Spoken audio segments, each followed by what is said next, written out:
बिस्मिल्लाहिर्रहमानिर्रहीम। ठीक है, पहले तो आप ये समझ लें कि आपके पेपर पैटर्न में पोर्शंस कितने होंगे। तो पेपर पैटर्न में आपके पास 4 पोर्शन होंगे कि इंग्लिश का पोर्शन होगा 15 मार्क्स का, क्वान्टिटेटिव मैथमेटिक्स यानी आपके पास अरिथमेटिक का सेक्शन होगा 15 मार्क्स का, आईक्यू टेस्ट है आपके पास 15 मार्क्स का, जीके का सेक्शन है आपके पास, वो भी है 15 मार्क्स का। तो टोटल जो है ना वो आपके पास 60 क्वेश्चन होंगे, याद रखना है। एनडीयू के टेस्ट में कोई नेगेटिव मार्किंग नहीं होती, लेकिन क्योंकि one of the highest rank university है specially for the social sciences के प्रोग्राम्स जो ये ऑफर करती है, आईआर के प्रोग्राम्स ऑफर करती है एक्सेट्रा। तो ये याद रखना है कि मेरिट जो है ना वो आपके पास हाई होगा। मैं साथ साथ जो इनका सैम्पल पेपर है उसको सॉल्व करवाता जाता हूँ आप लोगों को, और साथ साथ आपको ये भी बताता जाऊंगा कि उसका जो सिलेबस है ना वो क्या क्या बनता है। तो इंग्लिश का सैम्पल पेपर का जो इसका पोर्शन है उसको हम देखते हैं। सेक्शन 1 है हमारे पास इंग्लिश का। क्वेश्चन है आपके पास, choose the correct analogy referring to the given example. ठीक है, आपने एनोलॉजी बतानी है। एनोलॉजीज क्या होती हैं, वो स्टूडेंट जिनको आइडिया नहीं है, तो एनोलॉजीज का मतलब ये होता है कि आपके पास एक गिवन पेयर ऑफ वर्ड जो है ना वो आपके पास गिवन होता है।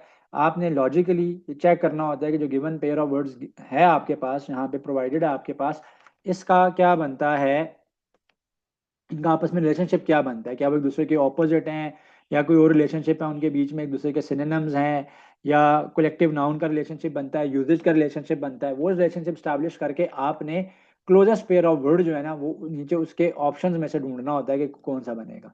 तो choose the correct analogy referring to the given example. Coffee mug. So coffee mug, so coffee को जो है ना वो मग के अंदर जो है वो पिया जाता है, तो यूजेज आ गया। ठीक है, तो कॉफी जो है वो सर्व की जाती है, किसमें, मग में सर्व की जाती है, उसमें पी जाती है। Tea brew. Spoon stir, spoon या स्टीयरिंग के लिए यूज होती है, यूजेज तो आ रहा है, करेक्ट यूजेज आ रहा है। जूस ग्लास, ये ज्यादा बेहतर आंसर बनता है अगर मैं इसको देखूं तो। Juice glass is the most more accurate answer, is the more closest answer to the given analogy, क्योंकि कॉफी और मग, मग जो के अंदर जो है वो कॉफी को ड्रिंक किया जाता है, सिमिलरली ग्लास के अंदर जूस को जो है ना वो ड्रिंक किया जाता है। स्पून सिर्फ स्टीयरिंग के लिए यूज नहीं होती, स्पून ईटिंग के लिए भी यूज हो सकती है। आप राइस खा रहे हो, आपको फ्रूट खा रहे हो, कोई और चीज खा रहे हो, आप उसको जो है ना वो यूज कर सकते हो। तो कॉफी डेडिकेटेडली, मग जो है वो डेडिकेटेडली ड्रिंक करने के लिए यूज होता है, स्पेशली हॉट ड्रिंक्स के लिए यूज होता है।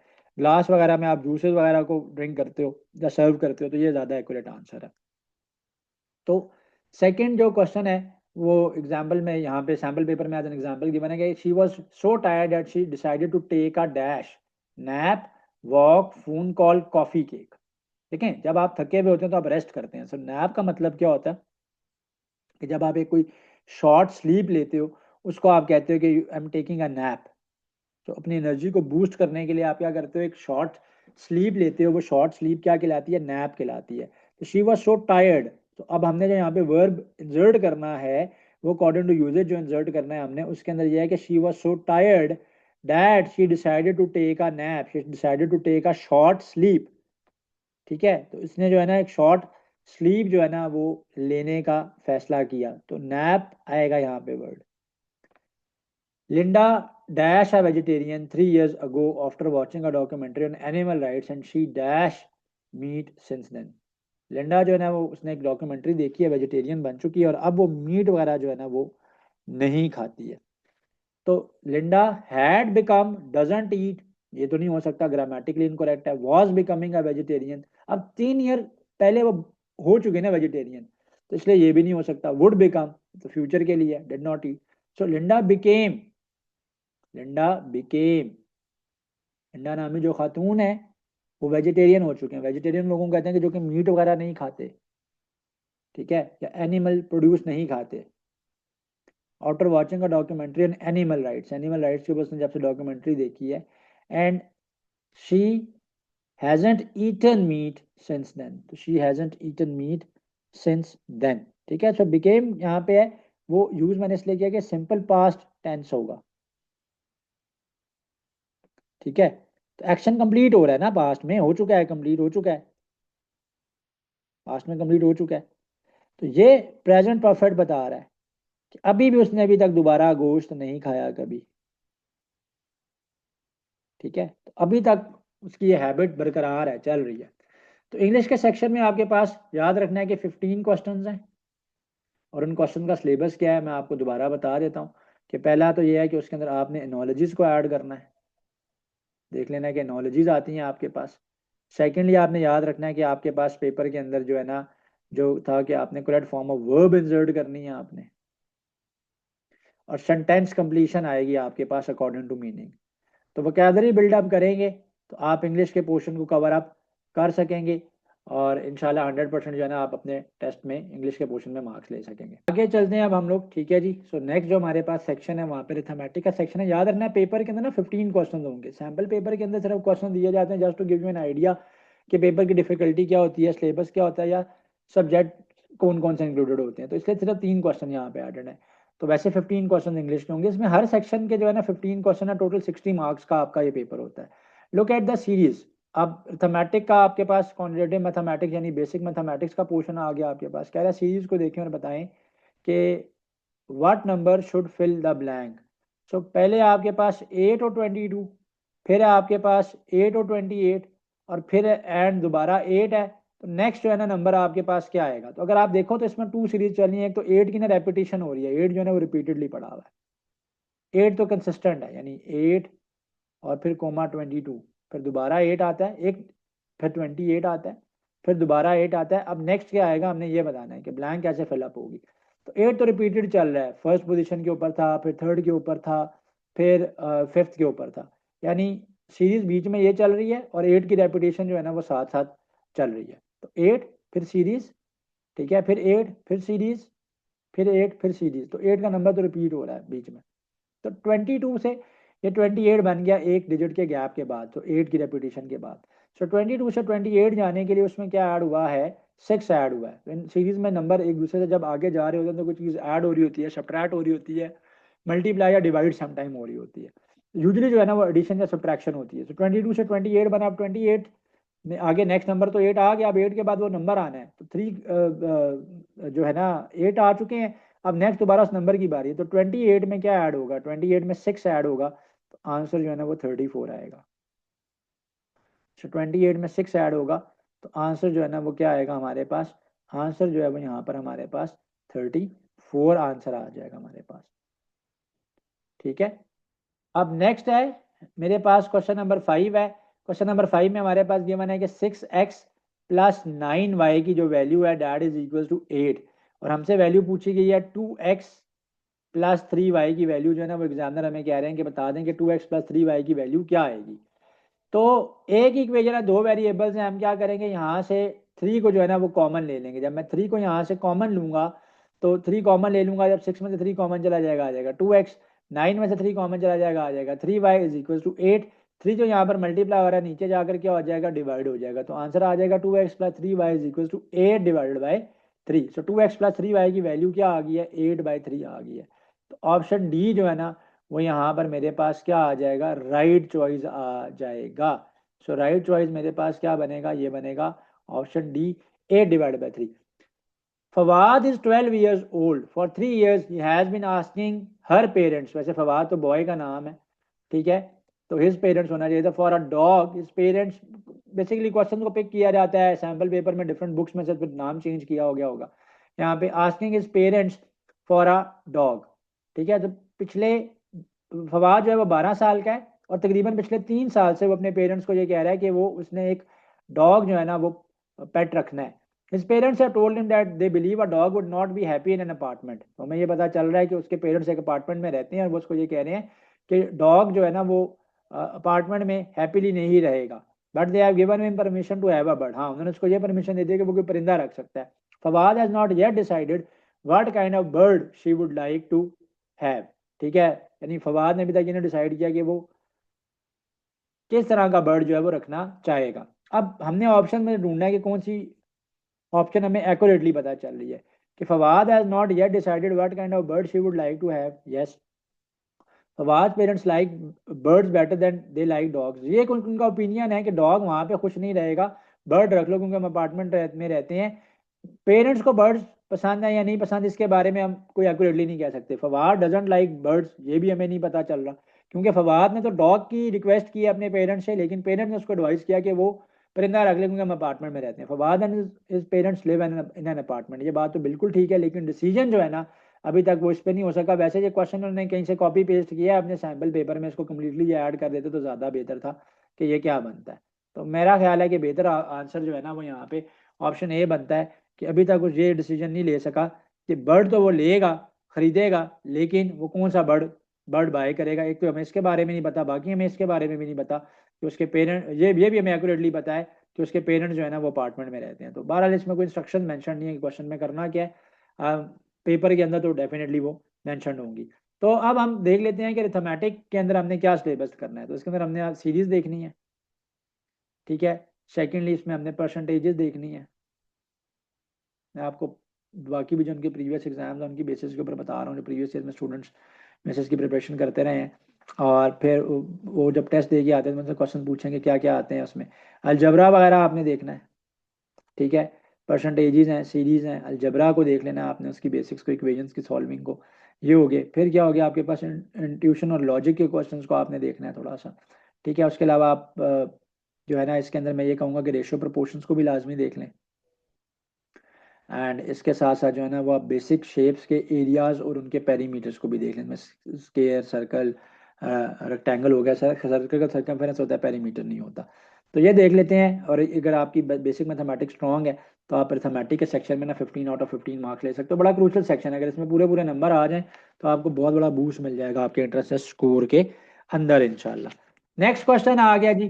दोबारा अब इन्होंने कोई मिक्स क्वेश्चन बना दिए हैं, IQ के सेक्शन के अंदर एनोलॉजी भी आ गई है, दोबारा सीरीज भी आ गई है, सीक्वेंस आ गया। कह रहा है सीक्वेंस कंप्लीट करो। पहला नंबर है 2, सेकंड है 8, थर्ड है 18, फोर्थ है 26। तो अगर मैं इसको क्लोजली देखूं तो इनमें 8 ऐड हो रहा है, 2 में 8 ऐड हुआ 10, 10 में 8 ऐड हुआ 18, अब 18 में 8 ऐड होगा 26, अब 26 में 8 ऐड होगा।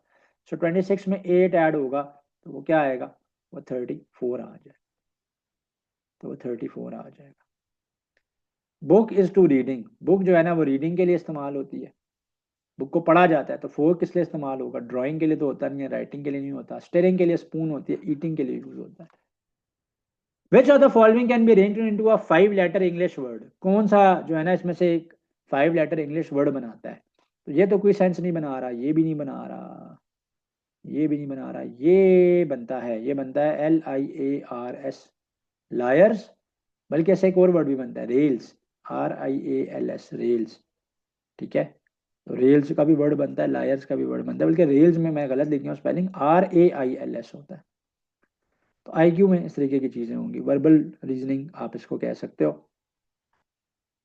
नेक्स्ट है जी जीके का पोर्शन है। अच्छा याद रखना इनका जो जीके का जो इनका जो पोर्शन है ना वो सिर्फ जीके का नहीं होगा बल्कि करंट अफेयर्स का भी होगा। तो IQ के अंदर क्या क्या करना है, पहले ये सिलेबस देख लेते हैं, मैं इसका सिलेबस बता देता हूँ। सीरीज देख लें आप लोग, ठीक है। उसके अलावा दोबारा एनोलॉजीज आप इसमें भी देख लें। इसके अलावा आप जो है ना वो इसके अंदर वर्ड कंप्लीशन देख लो।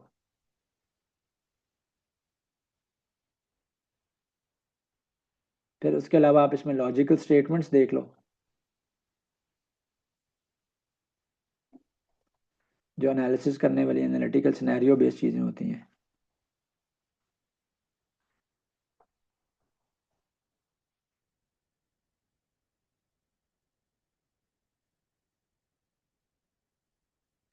और इसके अलावा मैं थोड़ा सा कहूँगा, क्योंकि पास मैंने पेपर्स में देखा है इनका थोड़ा सा रहा है, स्टूडेंट्स का मेरा एनालिसिस रहा है जो मेरे प्रेप सेशन के एनरोल्ड स्टूडेंट थे और अभी वो अलहमदिल्ला इंडिया में अपनी डिग्री वगैरह जो है परस्यू कर रहे हैं। तो नॉन वर्बल रीजनिंग भी थोड़ी सी देखनी है आपने। नॉन वर्बल रीजनिंग का जो सीक्वेंस बना हुआ होता है, नेक्स्ट क्या आएगा उससे अगला क्या आएगा, जैसे सीरीज है तो कहीं पे पैटर्न्स बने हुए होते हैं, तो ये देख लेने हैं आपने।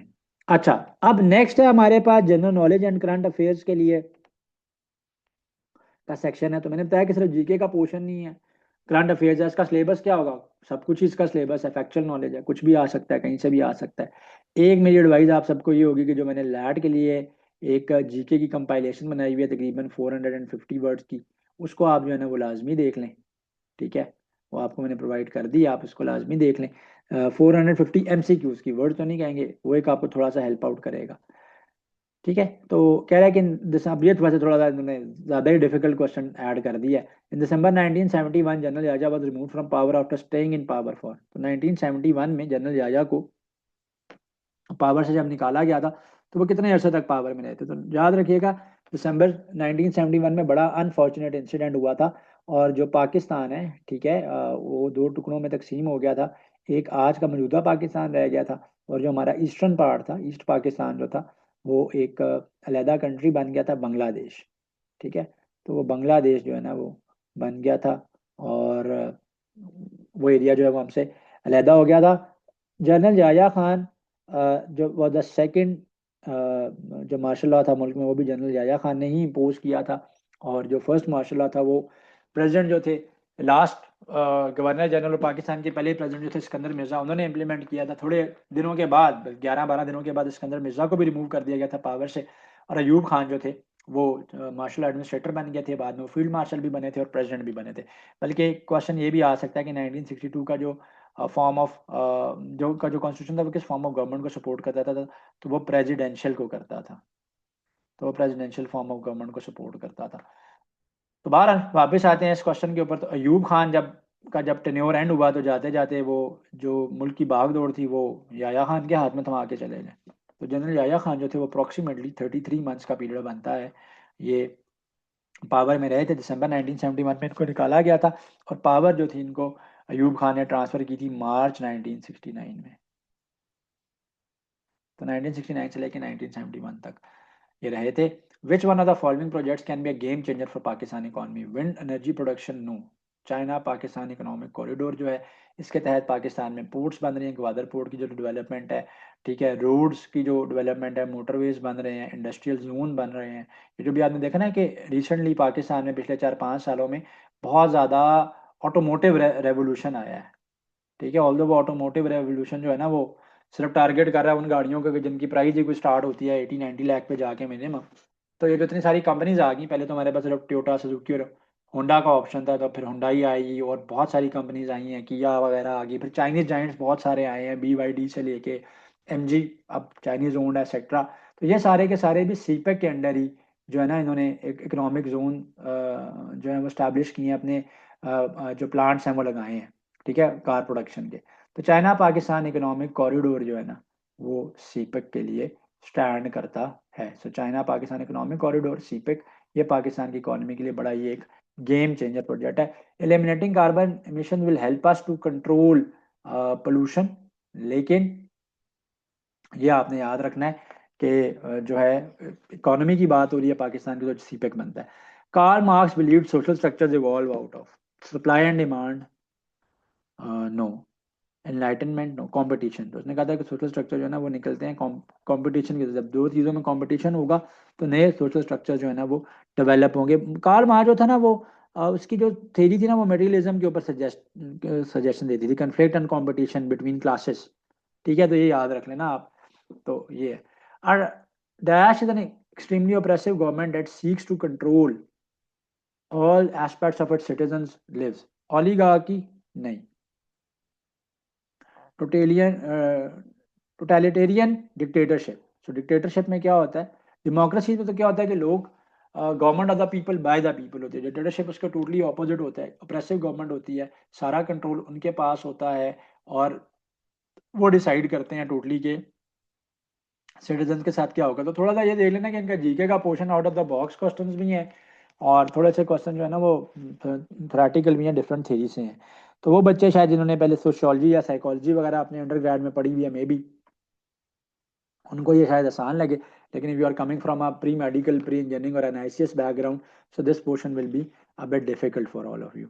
तो जीके का पोर्शन यही है कि फैक्चुअल नॉलेज है, सब कुछ है। मैंने फिर बता रहा हूँ कि वो 450 MCQs वाले लेक्चर को लाजमी देख लेना, काफ़ी हद तक चीज़ें जो है ना वो आपके लिए इंशाल्लाह हेल्पफुल हो जाएंगी। उसके अलावा भी डिफरेंट सोर्सेज है जीके को जो है ना वो आपने कवर अप जो है ना वो इंशाल्लाह करना है। So this was the sample paper solution, but याद रखना है कि 15 ईच है आपके पास। 4 सेक्शन है, इंग्लिश का, क्वांटिटेटिव मैथमेटिक्स जिसको मैथमेटिक का नाम दिया, आईक्यू का सेक्शन है, और जीके एंड करंट अफेयर्स का सेक्शन है। तो जो सैम्पल पेपर है उसमें number of question from each section 2 या 3 to 4 जो है ना वो एडेड है। तो बहरहाल पेपर में 15 क्वेश्चन होंगे from each. Like, comment, and subscribe.